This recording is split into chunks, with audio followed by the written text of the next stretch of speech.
tudo bem com você? Ontem eu estava fazendo uma faxina no meu ateliê e aí eu fiquei me perguntando: nossa, por que eu tenho tanta coisa? Será que um dia eu vou usar tudo isso? E aí em seguida eu pensei: isso vai virar um conteúdo pro YouTube, porque é um assunto que eu acho que a gente precisa conversar.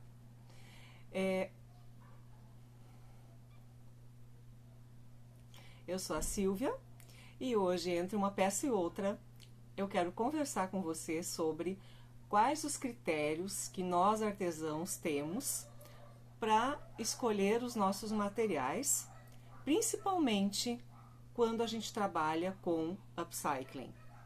Mas antes da gente começar, já deixa aí nos comentários se você trabalha com upcycling também, se você faz crochê, feltro, bordado, enfim, qualquer outro tipo de costura. Deixa aí nos comentários porque eu quero saber com quem eu estou conversando e saber se esse problema acontece só para quem trabalha com material reaproveitado ou se isso é uma coisa que acontece com todo mundo. Então, o que acontece por aqui? Essa semana, eu não lembro exatamente o dia, eu não anotei, mas o meu ateliê, não o meu canal no YouTube, tá, gente? O meu ateliê, ele tá completando 9 anos. Faz 9 anos que eu decidi começar a fazer bolsas. As primeiras bolsas não eram de jeans, tá? Eu comecei fazendo bolsas de festa, eu até já comentei num vídeo aqui com vocês, não trouxe nenhum exemplo agora para mostrar. Comecei com bolsas de festa. Depois começaram a me pedir para fazer carteiras costuradas, essa história eu também já contei. E aí eu fui treinar na minha máquina pretinha e deu certo. E aí eu comecei a costurar mesmo e não parei mais. Mas o jeans, ele entrou com tudo assim no meu ateliê, ali mais por 2020, 2021, que eu comecei a pegar com tudo mesmo e me dedicar mais ao upcycling e deixar os outros materiais de lado. E aí o que aconteceu nessa transição? Aconteceu que eu tinha já um monte de materiais parados de outros tipos. E muitos deles eu pude aproveitar, fui fazendo ali a transição, misturando materiais, mas alguns não tinha mais jeito. Eu tinha o hábito, por exemplo, de aceitar sintéticos. E aceitar retalhos de sintético, por mais qualidade que eles tenham, é uma armadilha, assim como aceitar vários outros tipos de retalho. É uma armadilha por quê? Porque as empresas que trabalham com sintético, que fazem amostras e tudo mais, elas têm um custo alto para se livrar desse material. Então, se elas encontram uma pessoa disposta a transformar esse material em outras coisas, é uma maravilha, elas se livram do material e a gente vem toda feliz com aquele monte de material que não vai dar nem conta de usar. Então isso aconteceu muito comigo e aí, fazendo uma limpeza nesses sintéticos há um tempo atrás, eu pensei, vou juntar tudo e vou levar no Ecoponto que tem aqui perto da minha casa. E para minha surpresa, eles não aceitam esse tipo de material. Então eu fiquei com isso encalhado e algumas peças eu confesso que eu segui a orientação do próprio funcionário do Ecoponto. Vai colocando aos poucos no lixo normal. Não gostei muito da ideia, mas foi ele que sugeriu e eu preciso me livrar disso.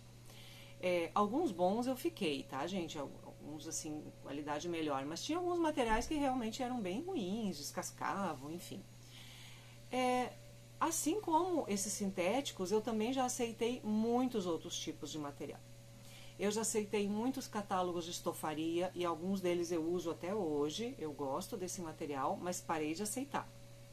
Eu já aceitei calças, aí quando começou a questão das calças, aí sim, aí as pessoas têm um depósito perfeito. Por quê? Quando a gente começa no upcycling, a gente pensa assim, onde eu vou conseguir material? Onde eu vou conseguir essas calças baratas para poder, porque as minhas de casa já terminaram, eu quero continuar, eu quero produzir, onde eu vou conseguir essas calças? Aí, no início, uma amiga veio e disse, eu trabalho no brechó tal, brechó comunitário, assim, da igreja, né? E lá as nossas calças estão muito baratas, todas por R$3, vai lá e compra algumas. E eu fui lá e escolhi algumas calças. Comprei várias, mais de 10, para ajudar também ao brechó, e aí eu escolhi as calças que eu queria. Tinha até calça de marca, foi bem legal essa compra e eu fui várias vezes lá. Mas com o tempo as pessoas começaram a me oferecer aquelas calças que não estavam vendendo nem nesses brechós comunitários. E eu aceitei.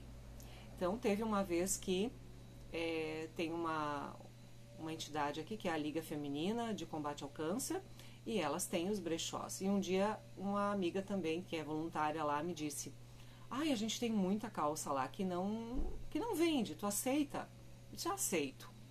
Eu fui lá buscar, gente, eram 3 sacos enormes que mal couberam no porta-malas. Quando eu fui abrir, tinha ali mais de 100 peças. Algumas bem legais, outras com muito elastano, outras rasgadas, tinha todo tipo de peça. Higienizei tudo aos poucos e fui usando. Eu ainda tenho um estoque bem grande. Tá? Se vocês têm curiosidade assim de saber que materiais que eu tenho e um pouco mais da história de como eu consegui cada um e como eu faço para me livrar deles quando eu não quero mais, deixa aí nos comentários também, que aí uma hora dessas eu faço aqui um tour pelo ateliê e mostro tudinho para vocês. Mas só se tiver comentários suficientes pedindo isso, né? Porque senão não vou me expor dessa maneira se não tiver gente interessada para ver. Então, como é que vocês fazem aí? Eu tenho muita curiosidade de saber. Eu sei que tem pessoas que são super organizadas, que conseguem manter tudo arrumadinho. Eu sou... eu acredito que eu fico ali no limite entre ter o que eu preciso e a acumulação. Por quê? Quando a gente começa a trabalhar com upcycling, com reciclagem... Não é reciclagem, gente. Reciclagem é outra coisa, né? A gente confunde esses termos, noutra hora eu posso falar sobre isso. Quando a gente começa a trabalhar com essa transformação de jeans e outros materiais, o que acontece? Vem junto uma mentalidade de que nada pode ir fora. Tudo tem o seu momento, a sua situação de ser reaproveitado. Então a gente se sente um pouco culpada de colocar uma barra de calça no lixo, um cos fora ou um zíper, porque parece que tudo pode ser aproveitado. E não é bem assim. Só que no momento que a gente aceita esse material, é nossa responsabilidade também dar um destino adequado para ele, seja fazendo peças mais simples para poder vender mais barato e se livrar, fazer peças para o nosso próprio uso. Eu tenho pensado nisso também, né? Fazer coisas assim que eu mesma posso usar, porque nem tudo a gente consegue vender. E hoje eu tenho pensado muito mais. Toda hora eu recebo alguma oferta. Ah, eu tenho retalhos disso, daquilo aqui. Te interessa? No momento, não. No momento, eu não estou aceitando retalhos de nada. Já tenho muita coisa. E como eu disse, se vocês quiserem saber o que eu tenho aqui, vocês deixam nos comentários que uma hora eu vou mostrar. Mas hoje eu não estou mais aceitando doações de materiais. Tenho materiais ótimos que eu ganhei, que são de muita qualidade e que eu não sei onde aplicar. Tem materiais que eu comprei a preços muito baixos, achando que seria um ótimo negócio. Alguns deles foram, tá? Olha só, um exemplo de um material que eu comprei de barbada e que caiu como uma luva, tá? Só para dar um exemplo para vocês. Tinha uma loja que eu comprava e eles tinham um cesto lá de promoção que qualquer tecido custava R$3 um metro. E aí um dia eu fui e tinha muita sarja branca. E aí eu pensei, mas eu não uso sarja branca para nada. Mas é um tecido nobre, é de algodão, é sarja, vou levar. Levei o rolinho que tinha lá e trouxe para casa. Passaram-se ali uns meses, quase um ano, e aí de repente uma pessoa, uma conhecida minha, me disse: ah, eu preciso de umas malas organizadoras. Tem um vídeo aqui no canal eu ensinando a fazer essa mala, que é uma peça maravilhosa para a gente ter no roupeiro, principalmente ali em mudança de estação, é uma maravilha. E ela queria 4 malas organizadoras, mas ela queria que cor? Brancas. Olha que interessante. Aí eu fui verificar e eu tinha lá mais de 2 metros, porque para fazer essas malas a gente leva com 1 metro a gente consegue fazer 2, tá?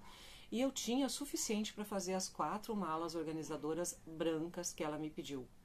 Então foi um achado, porque foi custo quase zero, claro, tem o zíper, tem o viés, né? Mas de tecido, que é o principal, foi então um lucro quase que total.